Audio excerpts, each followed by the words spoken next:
За сая хилцүүлгийн дунд бартер гэдэг зүйл яригдсан болохоор зүгээр нэг товчхон санал хэлэх гэсэн. 90-ад онд манай улсын эдийн засаг маш их хүндрээд гадаад валютын орох урсгал хумигдаад манай бараа бүтээгдэхүүн одоо олон улсын зах зээл дээр өрсөлдөх чадваргүй байх цаг үед бартер гэдэг үгтэй бүгдээр олсон баггүй.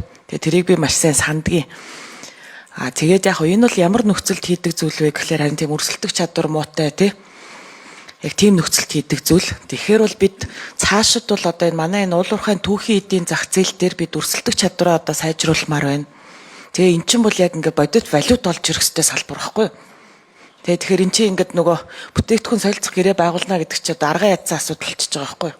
Тэгээ бид нар бодит валют олж ирээд тэр валютаа юунд зархаа өөртөө шийдмээр нь шүү дээ. Энд тусгаар тогтсон ус байна да.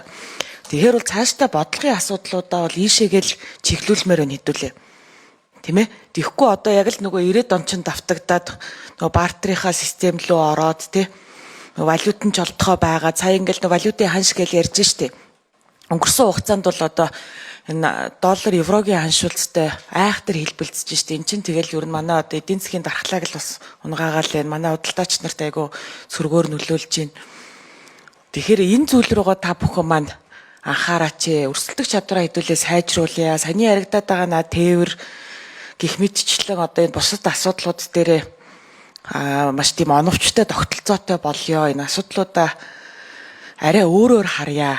Тэгэхгүй бол ер нь бол цаашдаа бол одоо эдийн засгийн нөхцөл байдлууд бас улам хүндэрч магадгүй. Тэрийг бол бид нар мэдэхгүй шүү дээ, тийм ээ.